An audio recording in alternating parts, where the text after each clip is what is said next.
What we're going to talk to you, Samir, today is about the journey which has happened in the mutual fund industry, especially in the decade prior to 2005. While there were a lot of foreign funds which came in, there was a movie also which got released, Dilwale Dulhaniya Le Jayenge. And I think that touched into the Indian psyche, the cultural mirror, if you will, wherein we're talking about global ambitions yet staying closer to the roots. Yeah. So I couldn't think of a better person. Not that I'm saying Shah Rukh Khan. Hey, I don't mind. So Shah Rukh Khan, you are the Shah Rukh Khan. From the foreign fund that taught India to think global to the market that taught the world how India grows, he saw the madness, the method, and the making of modern investing. This is MF Chronicles with Samir Arora.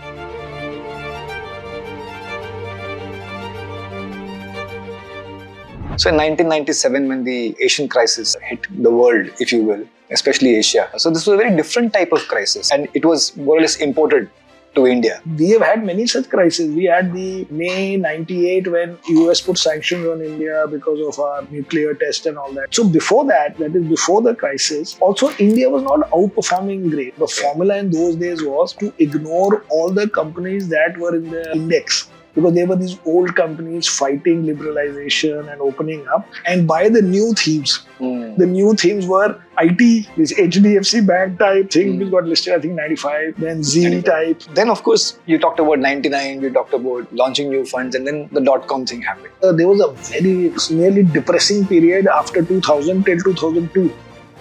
One guy at Cricket Club CCI, तो कहता है खड़े होके कि I invested in your fund in March 2000.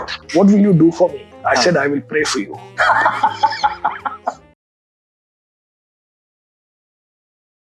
Welcome to MF Chronicles.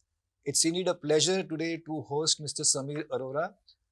I would, under normal circumstances, introduce our guest, but if I have to, then he won't be Samir Arora. This is the Samir Arora, which we keep hearing about, talking about, and he's graced the podium of MF Chronicles.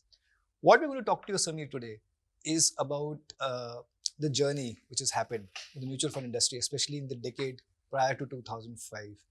I think the SEBI regulations came in 1993. There were a lot of new mutual fund applications which came in. Coincidentally, in that period, 93 to 95, while there were a lot of foreign funds which came in, there was a movie also which got released, Dilwale Dulhaniya Le Jayenge. And I think that touched into the Indian psyche, the cultural mirror, if you will, wherein we're talking about global ambitions yet staying closer to the roots. Yeah. So I couldn't think of a better person. Not that I'm saying Shah Rukh Khan. Hey, I don't mind. So Shah Rukh Khan, you are the Shah Rukh Khan. Okay. But when you entered the country in 1993, you were the first employee of Helios Capital. And in the backdrop, there were massive companies like Morgan Stanley, which had come in. And around the same time. Around the same time. And of course, there was this whole hype around Morgan Stanley, and then what happened after that. Take us through what was in your mind when you came to India. You had already started seeing India from a global lens. You had come to India as the first employer of Helios Capital. What was the Indian landscape then? So the thought was never so deep. So what happened was, I used to work in Alliance Capital in New York, and I was an Australia, New Zealand, Japan analyst. But then India opened up. So I joined them on June 1, 1991, and the Indian reform started in July 1991. Prior to that, when I joined them, there was no India in their plans and not in my plans. I had gone to US to study to be able to work there, get a green card or whatever. So when Indian market opened up, since I was the new Indian hire, and the market is open, they said you can cover India also, but there was nothing to be done. Previously, there was this, you can take approval from Government of India and do closed-end funds from Finance Ministry or somebody. So that was of interest to Alliance. And coincidentally, they had this strategy of opening domestic asset management companies in different emerging markets to raise local money, manage local. But Alliance, you can say, why did they choose India specifically? Because they were doing it in different markets, and plus minus, maybe they did a few after India, but in a few years they had them in Poland, Brazil, South Africa, Korea, Taiwan, and India, and maybe a few others in Europe, Eastern Europe. So it was their strategy, and so India was one more. Except that India turned out to be their number one most successful bet, because India, we became the biggest AMC among all these Morgan Stanleys and others. By the way, Morgan Stanley actually started after I had come. That means their fund was December 94 or 93, I forget, but I stand corrected. I had already moved. Yes, you're right. Okay. But the general thing was, can foreigners manage money in India? Is it going to be a cookie cutter sort of a process and risk management which will come in? Because you were very used to a very different type of... So there also, they had tried to hedge themselves. It's just that the world conspired for me to get this profile. So what happened that we were supposed to do a joint venture with Unit Trust of India, Alliance and UTI. So it was called UTAM, Unit Trust Alliance Asset Management, UTAM they used to call it. And there I would have been the alliance rep. You would have been the most Uttam guy. But I would have been the alliance guy. Okay. Now, if that JV had gone through, I could not have grabbed the profile because there would have been some senior guy from UTI being the lead manager or whatever. Then UTI used to have a fight with SEBI in those days because SEBI was trying to regulate UTI. Yes.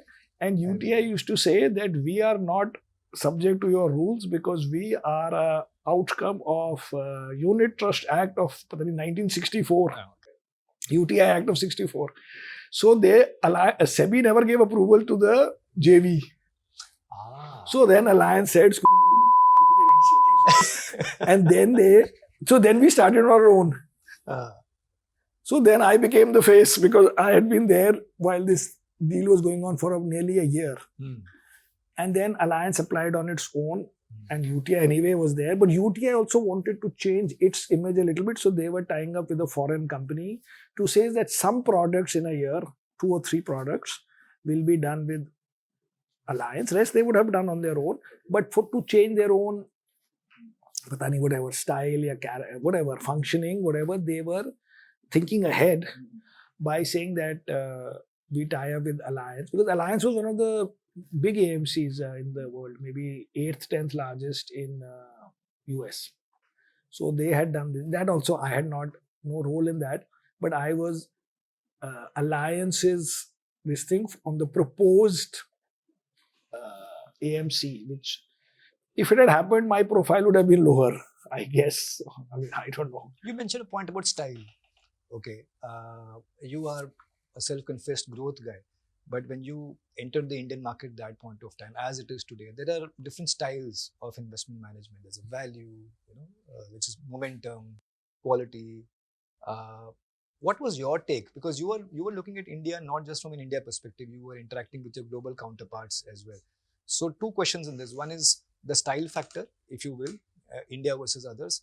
And 2 is the general capital market infrastructure. Where were we as compared to other countries? I don't know about other countries because I was doing it from New York, but the Indian infrastructure was really bad. There used to be value sometimes to say that you will get 1 share for say 100,000, 1 certificate. So you need less signatures. Or you will get in retail, retail units so that you can sell gradually rather than selling in block. Sometimes the block would get a premium because you are getting it, or sometimes the block will get a discount because you are trying to sell it. Correct.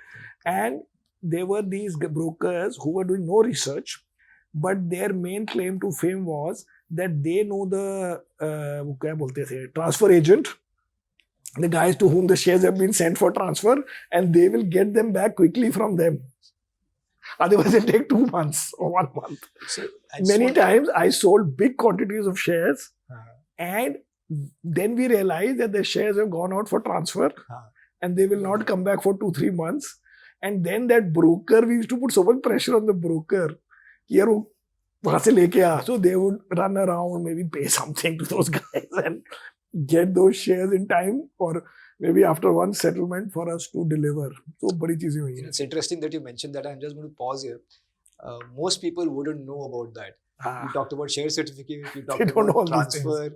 Okay, so it used to take, settlement used to be 15 days. And these shares, these shady managements would block the transfer in the sense that it would take 3 months for the shares to come back. And in those 3 months, therefore, say the float is less or whatever, something like that. Now, it used to be quite frustrating when I used to send shares for transfer. After 3 months, it used to come with a rejection letter. Sometimes the signature does not match. Correct. That used to be good. So, I mean, but those things, the thing is, since I was a fund manager, it didn't affect you. I didn't see them directly, but you were supposed to be careful in buying because we had a trader later, but once in a while I would directly put the order, and you are supposed to check all these things, that who is selling, is it clean share, is it a street share, is it transferred, is it in the name of the guy who's selling, because then there is more confidence that you can get a signature, repair, whatever, if it doesn't match. And this was still the outcry system at that time, right? Yeah. So what happened, one guy came to me, because these brokers would do absolutely no research. And the guy would call and say, Grasim, Gwalior ka ye price hai. Gwalior was Grasim. Or Tata ka, ya Steel ka ye price hai. Tata Steel. So the only job was to tell you price. Because there was this PTI screen, if you remember, where the ticker would go. And you just keep waiting to see your price of your stock coming back on the screen. So one guy said that I will install a radio kind of a thing in your room so you can hear the... Can you imagine? So I said, yeah, it's very complicated. Finally, we never got it, but we were thinking, because we have no idea what is happening there. Yeah. And the thing is, you would not know what price the thing was traded at. You will be given a price. So these things were all shady stuff. So cut to markets today. Okay, vis-a-vis the global markets, how do we stand as a nation? So another thing I should tell you. So at that time, when I came from US, I thought that my main job is somehow I have to beat this bloody market. And if I beat it by 1% also, I'll be hero. So at that time, the brokerage, if I remember, was either 1% or 2%. I think it was 2%. So I told my dealer, every time you negotiate with the broker, every trade you negotiate. So if you have bought 10 lakhs worth and the brokerage is whatever, 20,000, just say, no, not 20,000. Can you make it 15,000? Because, I did this, I lost here, I did something. And guy will say, chalo, 15,000. Or tell him, no, we'll give you more business. I said, you reduce by half 1%. That is our outperformance. Because rest can be same. Every trade we used to negotiate the brokerage, because in absolute, whatever is the brokerage, it won't be a round number first of all. Just say, 2 lakh hi le lo. Just har bari show me कि कोई 20,000 किसी के बचा लिए, 50,000 बचा लिए, छोटे-छोटे. So that was the formula. By the way, in the end, I beat the market by 32% per annum for 8 years. But thank God I didn't know this before. हमने तो 25 पैसे भी बचाए हैं in brokerage particularly. In the very beginning. Yeah, I can imagine. I think great small things add up, especially in a bad market. These things really add up. It was great fun in the sense that everything was some angle. Ab kya hai ki you buying a stock, the brokerage is pre-set, the order is pre-set, the trade settlement is... वो सब चीजें खत्म हो गई बड़े सालों से. That is the difference. So, I'm going to keep repeating this entire global, local sort of thing because I believe you're one of the more unique people who've got a bifocal sort of vision. You looked at the big picture, and you can look at the local markets as well. So in 1997, when the Asian crisis hit the world, if you will, especially Asia, so this was a very different type of crisis. Correct. Which actually started happening. From Thailand and all. Yeah. So, and it was more or less imported to India.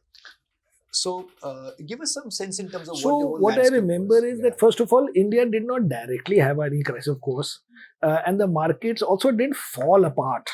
Because our currency was generally weak. We have had many such crises. We had the May 98 when US put sanctions on India because of our nuclear test and all that. So we had through all that. So before that is before the crisis, also India was not outperforming great. The formula in those days was to ignore all the companies that were in the, you can say in the index. Because they were these old companies fighting liberalization and opening up, and buy the new themes. The new themes were IT, this HDFC Bank type things which got listed, I think 95, then Z type. So our game was only compete with government. That was our main theme. Then go into sectors where they have been opened up, where private sector is now allowed in, and previously was not. And the state-owned guys are now having to face competition from these private companies, which are hungrier, leaner, meaner and all that, and pay more and can hire from the state-owned companies, but those state-owned guys can't hire laterally also, MBA, they wo. So us thesis mein we made money in HDFC Bank and Z, and later on in insurance companies, and everything there was a government versus private. So, but in the Asian crisis because we were not buying the old companies, actually none of our companies, like HDFC Bank ties were still growing even in 97, 98, and maybe 40, 50% or whatever they were growing. So we didn't directly feel it. But that led me to move to Singapore. Because 98 when the Asian crisis हुआ, तो Alliance के बंदे निकल गए सारे, जो Singapore में थे. Oh, अच्छा, so you didn't. So then they were hiring a head of Asia because the Asian guy had left. Okay. So then I was moved to Singapore and all the analysts were gone. Okay, the whole team had gone. So then we made, for the first time in Alliance, maybe in the world, we made our Indian guys also Asian analysts. And the new Asian guys we hired, we made them, they were Asian analysts, which means they're covering India. So after 98, we did not have any India dedicated analysts. We had 5 Asian analysts, including 2 were based in India. One was Dinshaw Rani, who's now our CEO. And all the 5 were Asian emerging market analysts. And in that period from 98 to 2003, that means technically we had 1 analyst. Because 5 analysts covering 9 countries. Correct. So उसमें चलो weightage करके India का हो गया 20%. Correct. We became number 1 in India. Okay. But the Asian crisis led to this change of structure, me getting to Singapore. Interesting. And overly not feeling bad about India because हमारे stocks में कोई वो नहीं था. In fact, because we were buying the new things. We mostly did not buy any of the older listed guys because they were all fighting with the government. There was a Bombay Club. Yeah, they were trying to slow liberalisation. Of course. By the way, first fund, the Alliance Fund which I managed, I named the fund. It was called India Liberalisation Fund. That was the name of the fund. Yes, of course, and it formed exceedingly well, I think. And I did very well. That is the one which got all these awards. And then later on, it became, now it's called Alliance Bernstein Growth Fund or something. What a boring name. I had India Liberalisation Fund as the name. You didn't have any income funds at that point of time in India? Income fund, I don't know when we started. Our main fund was the equity fund. The balance fund. The balance fund. But I was saying something about the balance fund. So balance fund, it was a crazy fund. It went up 6 times. Yeah. Because we used to have all these. But anyway, so we had a debt guy, Amitabh Mohanty. And I was a CIO, but basically I am interested in equities. So in those days, nobody would know what is inflation of India, what is the interest rate. I had no interest in all these things. So if somebody would say, what is inflation? I said, I don't remember. I remember reading in Economic Times, it is some 8% or 9% because it would come once a month. Now these channels have made this such a big news in life. So I was talking to the debt guy. I think it was this guy or maybe the guy before him, Vineet. So I said, क्या हो गया? He says, today's interest rate policy of RBI. मैं कहा फिर कहता है, there might be a 25 basis point, पता नहीं cut or hike or something. मैं कहा ये छोटी-छोटी बातों की फिक्र ना किया कर तू, क्या बड़ी फालतू बातें करता है? हम साले, we used to go, our Z went up 100 times in 2 years. Okay, it would go up 8%, which was the limit. Every day we used to just celebrate कि चलो आज हमारे number 1 holding is up 8%. और वो बीच में आके बोल रहा है that interest rate might go up 0.25% or go down. I had no interest. And this is in the 2000s with this excessive coverage and over-analysis. So those days were totally different. Alliance 95 and the genesis of Alliance 95. No, so Alliance 95. So Alliance 95, by the way, all these interesting things I used to only lead because, these guys are very conservative and foreigner type. So I was trying to name it Alliance 94 because we were going to compete with Unit 64. Achha. So I had thought of a tagline, Alliance 94, 30 years ahead. Which obviously they were not accepting. It's not that anybody even gave it a serious thought, but I used to call it that. Alliance 94, 30 years ahead. To say that 30 years behind, Unit 64. Good. So, but what happened, the launch got delayed. So finally the fund got launched in Feb 95. So it got called Alliance 95.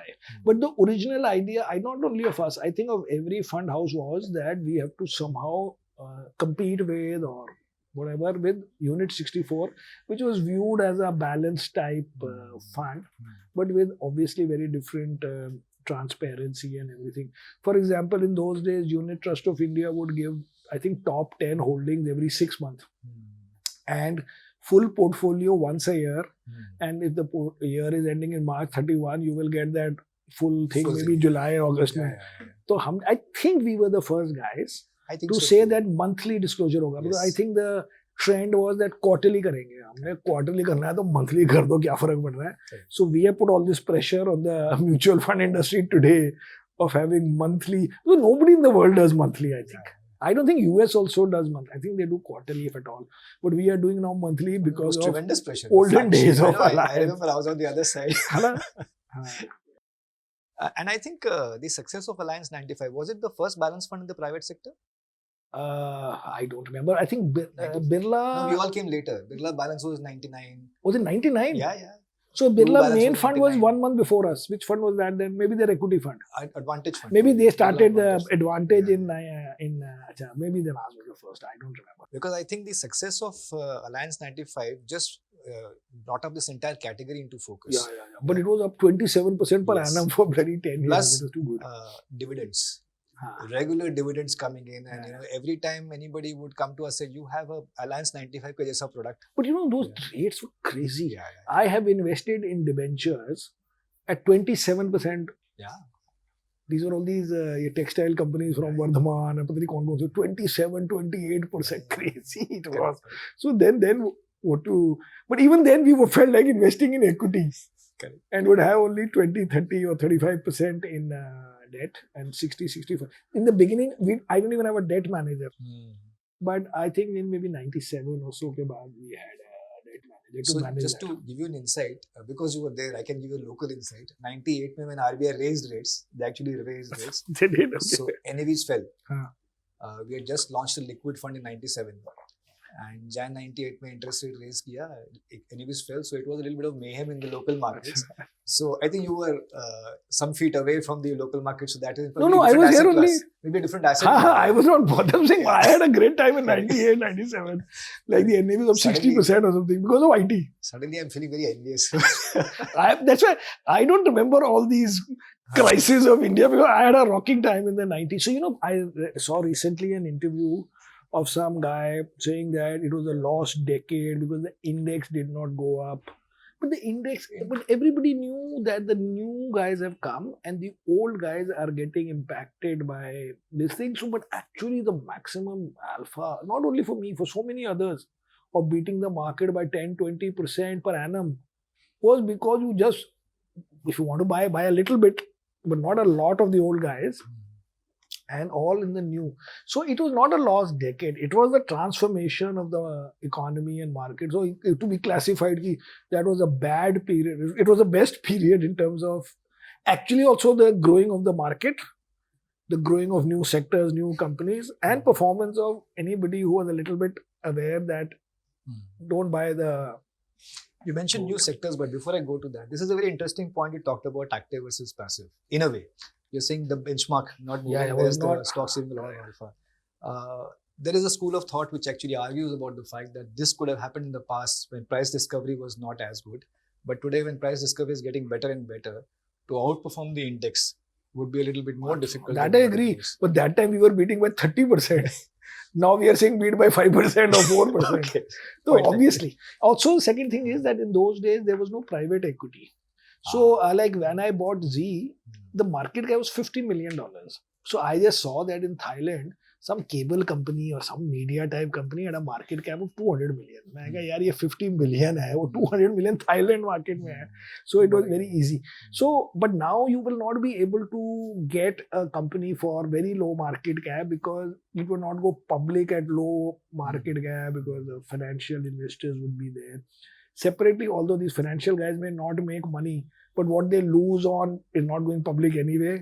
And what they win on has a large market cap. So they also don't make much money in aggregate, but they have definitely disrupted the early buying of these. So obviously, it's not that it's the same as 19th. And also, new sectors which are not in the index, but if they're doing well, like the in China, maybe 7-8 years ago, all these fund managers had massive alpha because they would buy the tech or they'll buy the casino companies. And they were not fully reflected in the benchmarks because the benchmarks had oil, gas companies and PSU. Correct. But वो थोड़े दिनों बाद वो चीजें खत्म हो जाती है of getting new complaints. So that is the state here also, of course. One interesting thing I think Alliance did start off, and I think that sparked off an entire trend in the industry, was thematic funds.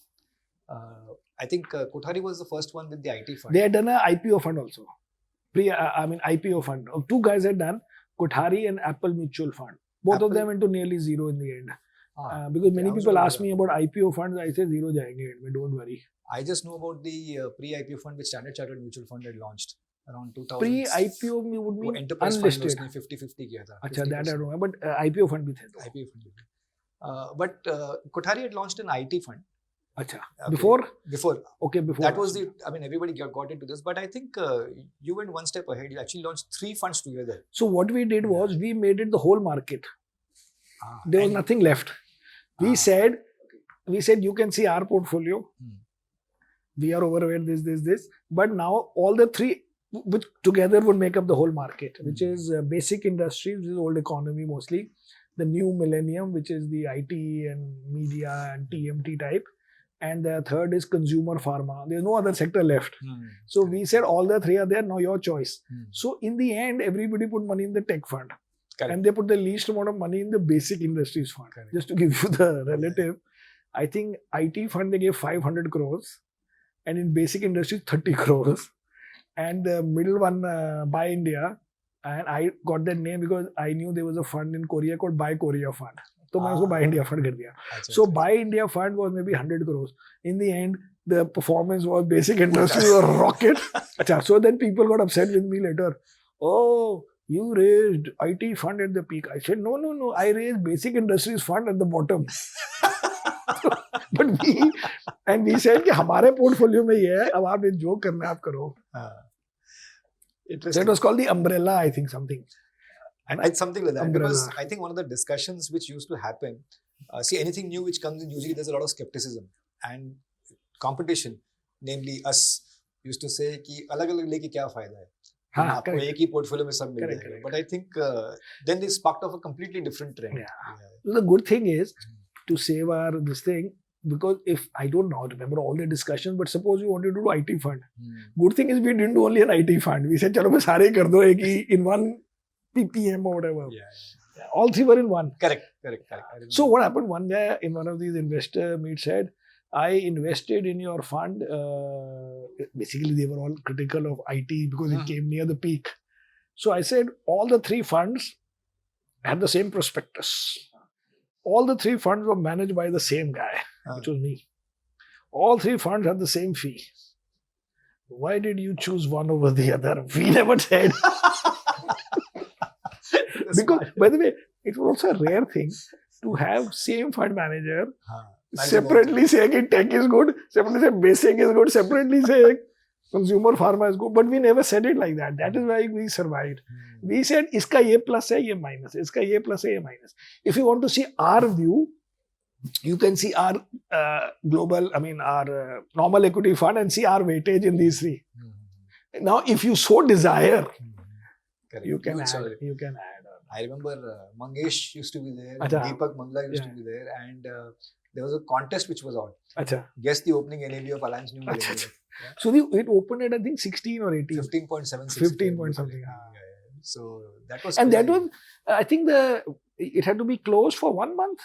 It couldn't have happened in a week. Must have been in a month. No, not a week. I think 3 months? It was at least for a month. At least for a month. Yeah. Because so we raised it in January and Feb end or whatever. Imagine the NAV is 15. Crazy. Feb end. I mean, the public has not seen bull run, but they haven't seen bear runs also. They have just seen. Correct. So this was interesting. And I think you launched the Frontline fund separately, right? So that also I named because that time India-Pakistan were having a fight. And I think they were at the border or something. So इसलिए मैंने कहा कोई ऐसा नाम रखें यार कोई. So then I called it Frontline Equity Fund. ये नाम अच्छा ढूंढता था. So anyway, so that fund, It had a brilliant strategy. So what happened was I realized that in 99-2000, the mistake that we made was not that our IT stock that we bought did badly. I mean, relative to the index.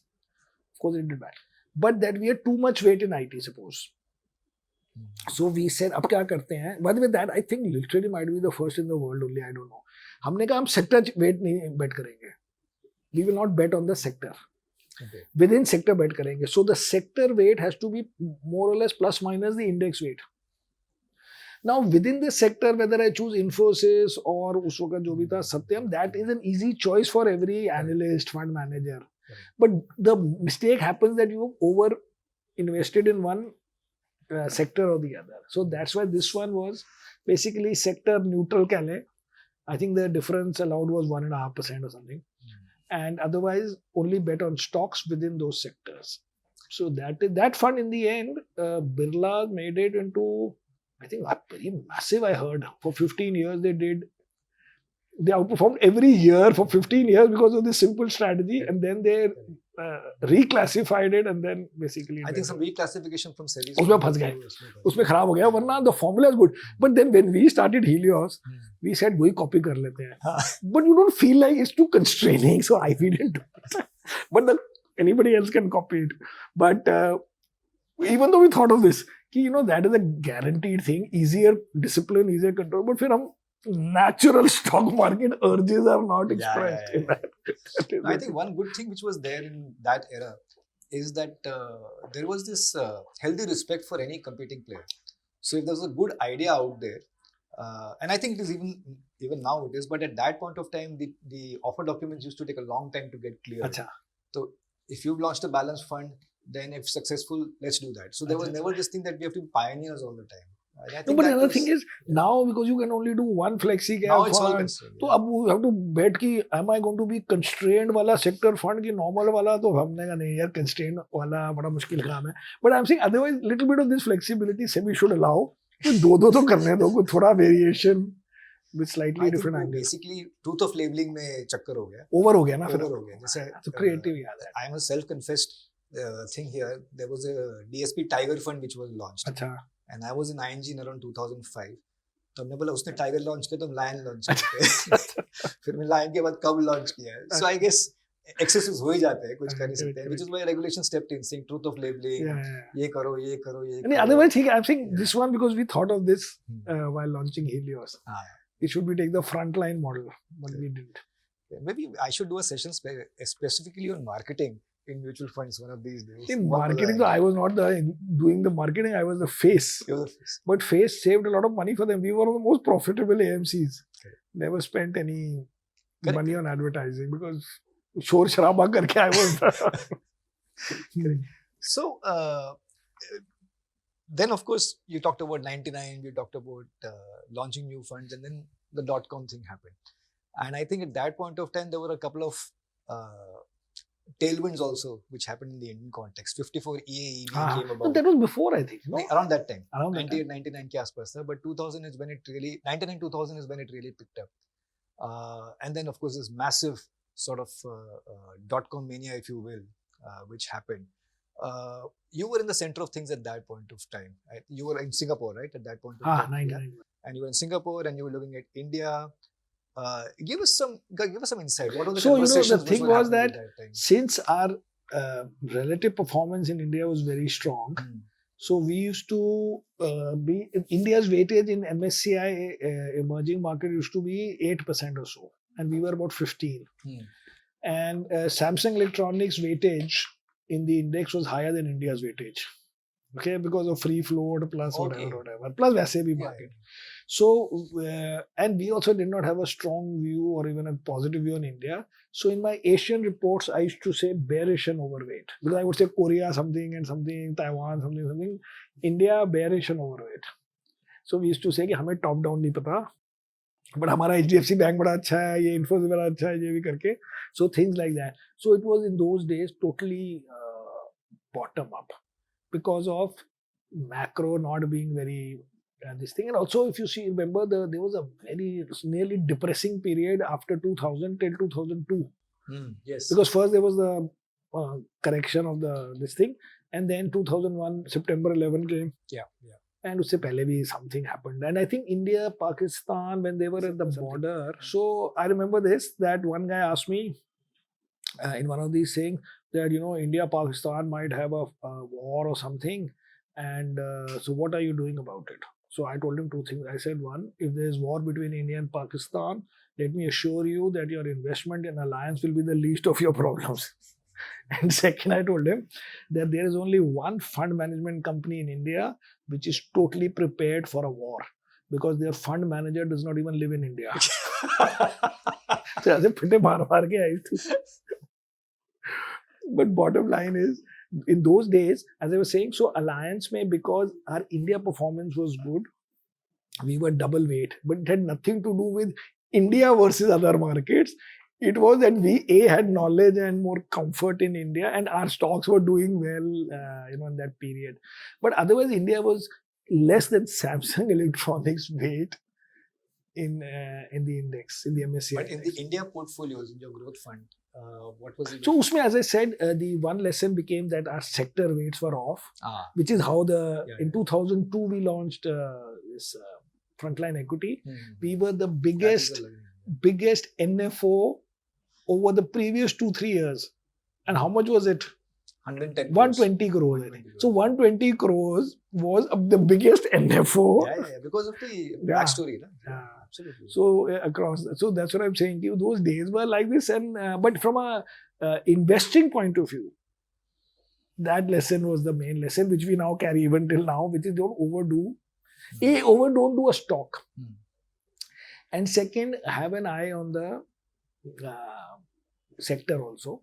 But we just didn't want the very tight constraint which we had put in the Frontline Equity. Interesting. And of course, the whole boom turned to bust. Okay. 2001-2, you were saying one of the... bust means ki, wo to 2000 mein ho gaya.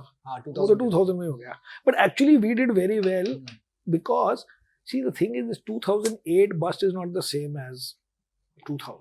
Because it is all how you magic.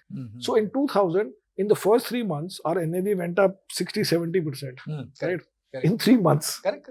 And in a diversified fund, it may have gone up 40%. Wow. And then it fell for some 30-40%. So minus ho gaya tha end mein, but minus 5-10%. Full year ki baat ho rahi hai. Not from 2000 March.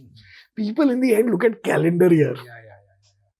2008, unfortunately, what happened to the world is it peaked on December 31 calendar, but actually January 8th of 2008. Okay. And fell full and then bottomed in March. So, and previous year, Helios NAV was up 103%, that is 7. And in 9, it was up some 100%. Agar wo thoda shift ho jata, that means the market had peaked in June of 2007 and bottomed in middle of 8. So, pehla saal bhi thoda theek lagta, dusra bhi thoda theek lagta, nobody would have bothered. Okay, you were down 10 and then you were up 5 or you were down another 10. Okay, theek hai, koi nahi. Ab wo kya hua? It went up, nobody, it fell 80, 60, 40%. So, 2000 was not that bad. When you look at it in the end. So one guy, by the way, because I met everybody, one guy at Cricket Club, CCI, said, I invested in your fund in March 2000. What will you do for me? This is public, huh? This is public. There are some 100, 200 guys organized by some banker, the bank, Citibank, HSBC type. So, कहता है खड़े होके कि I invested in your fund in March 2000. What will you do for me? I said, I will pray for you. What to do? So then I said, Alliance Capital started in India in 1995. Our office opens at 10 a.m. every day, or 9:30, and closes at 6 p.m. Why did you choose March 2000 to invest in our fund? So then I said, I will take 90% blame. Don't give me 100% blame. You found March 2000 as the first time to invest. So I could get away with this because overall was good. But beach mein somebody comes at a very wrong time. Ab kya kare? So then over time we realized that itne excesses nahi chahiye. That time I used to say, how dare the speculator make more money than my fund. Now I don't say these things. Pehle my competitive thing was not only another fund. Any individual in the country, how can he make more money than my fund? That was the aggression. अब वो थोड़ा age के साथ control हो गया. Age, experience, I think. Whatever that, it doesn't work. Life And also I have learned that people don't remember the 98 to 99, we were up some 100, we were up 280% by the way in 99. The NAV of Alliance Equity Fund was up 280%. Awesome. Okay. And 10 rupee NAV became 38. So 10 point something say. So, but while you're in the middle of it, it's down 20%. And for somebody, it's down 40 also. Correct. The guy who came in March 2000 like this fellow. अब उसका हम कहते थे हम क्या करें यार weighted average देख लो आप कहीं. बट ये 10 रुपए का नहीं होगा, 9.40 का NAV होगा ना. नहीं वो उसने but we didn't start on December 199. I mean December 31, 99 ना. No, I'm saying initial NAV would have been 940, but that would have been in 98 period में cover हो गया होगा. Okay. I'm talking about 99 onward. By the way, I must tell you the story. So I went to meet Mohandas Pai. So this was in 99. I think Infosys was up sometime during that year. Maybe I went in 2000 early, मुझे याद नहीं. But it was up some 4-5 times. And I told him, how long do you expect me to subsidize your poor performance? कहता क्या हो गया? मैं कहा Z's of 15 times. यार दिन थे हमारी जिंदगी के. Seriously. वो कहता भाग जाओ. So that is the point. Those were rocking days and rocking NAVs. One of the things you mentioned when you talked about this conference, when this guy asked you, you said it was organized by one of the distributors. Yeah. I think one of the key things which changed in this era was the core base of IFAs. They were strong and they were getting stronger, but the organized distribution segment, if you will, the banks in particular, became very strong. And I think that formed a very core base of most mutual funds around that period, especially when the equity boom took off, right? So at a certain stage, do you think that the industry started focusing a lot more on institutions for AUM and left the building blocks of retail to distributors? First of all, I was not involved in this. I would be taken to the conference, and I would not even know. एक बार तो मैंने Standard Chartered conference में I said I thank you Citibank. So it's a very heavy question. because every day, which by the way I've done now also, but I would do 5-day 5 cities. Okay. And in the evening, Deepak, because the meeting in the evening would go on till 10 and I wanted to sleep at 9 because morning 6 a.m. you're going to another city. So at 9 o'clock, the guy would say, oh, aapki conference call shuru hone wali hai, and pull me out from the thing so that I can go and sleep, kind of thing. But so I didn't know that. But all I know is that in equities, there was no institution kind of concept because equities was debt mera kaam hi nahi tha. I was just on paper the CIO, but I was doing only equities. But in general, I remember this, that Citibank, I think the first company, first AMC that they took on for distribution was Alliance. Because of global parent connection or something. And I remember that these guys did a lot of supposedly training or whatever is the word of the Citibank and other relationship managers. That was the thing. But beyond that, in those things, I was not directly there. Couple of things more I'd like to know from you is that I think 2003 onwards, there was an investor education campaign of sorts which started off. There was a lot more transparency which came in from SEBI. Correct. Going by your experience, I think the more the transparency, the better the growth of the industry. Is that what? 100%. 100%. And that actually is first transparency is because of the settlement and so the NSDL and all that, Mr. Bhave ne jo karaya tha. Because wo sabse pehle transparency hai that your price that at which the trade has happened is what it happened and not जो आपको बोला गया है. So in the olden days, what was the word they used? Gala or something. That you might be trading at 10:20 और हमें बोल देगा उसमें कि 10:40 में किसी को पता ही नहीं of how to check that what was the. So transparency का first है कि whether the trade has happened. So I think it had happened before 2003 only. I don't remember exactly, but उसके बाद तो ट्रांसपेरेंट इतनी अब तो India is the most transparent because you get separate email from NSC separate from the broker you get it's the most transparent I would think so because in other markets I still don't get from the exchange और confirmation that this trade has happened. We just get it still from the broker. Correct. All these things. So I own funds in other countries. I don't get some independent third party or whatever you call them sending me a statement that this fund is owned by you. Because that's the question I wanted to ask you. From 93 to now, that is a lot of transparency on this part. It's gone to the other extreme. But that part is okay. That part is okay. Because basically what they've done, I think, is everywhere there has been a mini scam. Usko block karne ke liye. Suppose some broker did some trade, but his price was different. The exchange will report to you the price. Second, the broker did something, but he's sending you a statement saying that I have this in your account, but he has spent that money or is so depository will send you that this fund is there. These kind of things. I also, by the way, totally believed that in the olden days that these what were they called? The stock holding corporation. What was it called? All these guys used to own physical stock. I used to believe that there will be a scam there. Because I used to think if for 40 years these guys hold stock. Now the institution has been told that your 2 lakh shares are here. Who knows whether they are there or not there? Somebody has duplicated them, sold out. Master game mein to bada kam hua. Correct. Bahut kam hua. So all those were physically found when they moved to the demat, which was like... it was a big thing. It was a big cleanup which actually happened.